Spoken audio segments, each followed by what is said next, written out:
राष्ट्रीय कोयला खदान मजदूर संघ इंटक की ओर से सांसद प्रतिभा धानोरकर का सत्कार एवं सम्मान किया गया। हाल ही में दुर्गापुर कॉलोनी में स्थित इंटक कार्यालय सद्भावना भवन में सांसद प्रतिभा धानोरकर का सत्कार एवं सम्मान राष्ट्रीय कोयला खदान मजदूर संघ इंटक की ओर से किया गया। इस कार्यक्रम में पूर्व विधायक तथा कामगार नेता SQ जमा, इंटक के महामंत्री के सिंह, उमरेड नगर परिषद के पूर्व नगराध्यक्ष एवं कामगार नेता गंगाधरी रेवतकर, इंटक नेता R शंकर दास, लक्ष्मण सदलावार, धनंजय गुंडावार, डेनी, रिजवान अंसारी, अविनाश लांजेवार, साथ ही शहर कांग्रेस के जिला अध्यक्ष रामू तिवारी, भद्रावती के पूर्व नगराध्यक्ष अनिल धानोरकर, बल्लारपुर के पूर्व नगराध्यक्ष एवं कांग्रेस नेता घनश्याम मूलचंदानी, चंद्रपुर तालुका अध्यक्ष अनिल नरूले, अल्पसंख्यक के माजी जिला अध्यक्ष सोहेल रजा शेख, युवक इंटक के जिला अध्यक्ष प्रशांत भारती, जिला कांग्रेस के महासचिव प्रमोद बोरीकर आदि मान्यवर उपस्थित थे।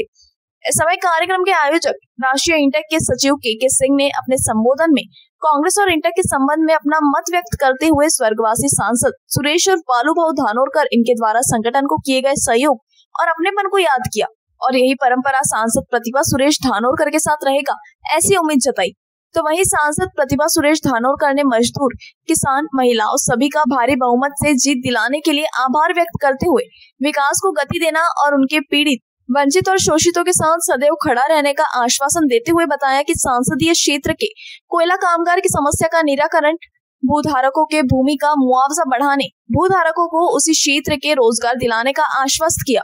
इस कार्यक्रम में बड़ी संख्या में कोयला मजदूर, उनके परिवार के सदस्य, महिला कामगार उपस्थित थे। आपले जे लोकप्रतिनिधी असतील त्यांच्या सोबत जाऊन आपण स्थानिक विषय त्यांच्याशी डिस्कस करून जेवढे विषय त्या ठिकाणी मार्गी लावता येईल ते लावण्याचा नक्की त्या ठिकाणी प्रयत्न मी करेल। आणि आजच मी या ठिकाणी सांगते की ज्या पद्धतीने इंटकच्या सगळ्या लोकांनी म्हणजे जवळपास 5 युनियन आपल्या या ठिकाणी आहे, इंटक, आयटक, HMS आहे आणि सगळ्याच एक युनियन सोडलेली बरी, कारण ते कधीही काँग्रेसच्या फेवरची राहत नाही। त्याच्यामुळे 4 युनियन आहे या ठिकाणी आणि प्रामुख्याने इंटकचे सगळे पदाधिकारी सगळ्याच काँग्रेसच्या, म्हणजे खरं तर आम्ही स्वतःला भाग्यवान समजलं पाहिजे की महाराष्ट्रात 48 देखील सानिशा आपण त्या ठिकाणी केली पाहिजे। तेव्हा CMD साहेब हे या सगळ्या विषयावर अतिशय सकारात्मक असे होते आणि त्यांनी सांगितलं की तुमचे ज्या माइंडचे विषय असतील तुम्ही तिच्या सगळ्या AGM सोबत डिस्कस करा, त्यांच्या लेवलचे जे विषय असतील ते सोडवतील, मी तसे आदेश त्यांना देतो आणि जे विषय सोडवण्याचे अधिकार त्या AGMला नसतील ते विषय सगळे माझ्याकडे रेफर करायला सांगा। मला जेवढं सहकार्य तुमच्या या सगळ्या विषयात करता येईल ते करण्याचा प्रयत्न मी नक्की या ठिकाणी करेल। आणि तेव्हाच मी त्या ठिकाणी सांगितलं की माझ्या पूर्ण लोकसभा क्षेत्रात म्हणजे या 6 विधानसभा तर आहे, पण 4 विधानसभा इकडच्या आणि 2 विधानसभा वणी आणि आर्णीची, तर प्रत्येक ठिकाणचे माझे इंटकचे जे काही सहकारी पदाधिकारी आणि कार्यकर्ते आहेत त्यांच्या सगळ्यांच्या सोबत जाऊन, कारण बऱ्यापैकी सगळ्या माइंडचे WCLचे विषय हे इंटकच्या लोकांना माहीत असते, लोकल लेवलवरती त्यांनी काम केलेलं असते। आणि मी त्या दिवशीच आम्ही गेल्यानंतर शेगावकर साहेबांनी आम्ही डिस्कस केलं की आम्ही KK भैयाच्या माध्यमातून बल्लारशाचा विषय आहे, शास्त्री गौरीचा विषय असतील, माजरीचा विषय आहे, वणीचा आहे, भांदेवाड्याच्या प्रत्येक माइंडचे जे आपले काम करणारे इंटकचे देशभरात काम करत आहे आणि काम करत असताना WCL मध्ये काम करताना ज्या पद्धतीनं ही युनियन काँग्रेसची एक युनियन म्हणून नावारूपात सगळीकडे आहे।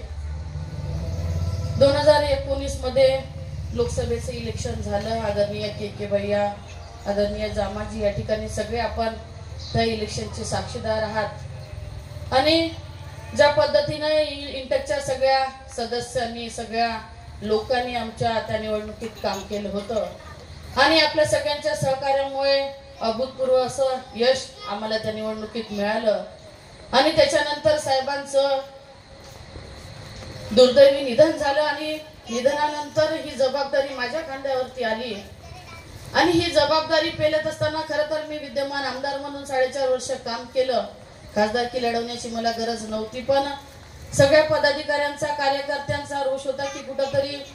प्रत्येक कार्यकर्ता जर टिकवून ठेवायचा असेल तर लोकसभेची निवडणूक ही आपण लढली पाहिजे आणि समोरचे उमेदवार जे भाजपाचे उमेदवार होते त्यांना जर खऱ्या अर्थानं पराभूत करायचं असेल तर दुसरा उमेदवार टिकणार नाही. बाळूभाऊची जे पुण्याई या लोकसभा क्षेत्रासाठी आहे, त्यांचं जे कार्य आहे, त्यांचा हा वसा जर का आपल्याला कायम ठेवायचा असेल तर आपण ही निवडणूक लढवली पाहिजे. आणि कुठंतरी कार्यकर्ते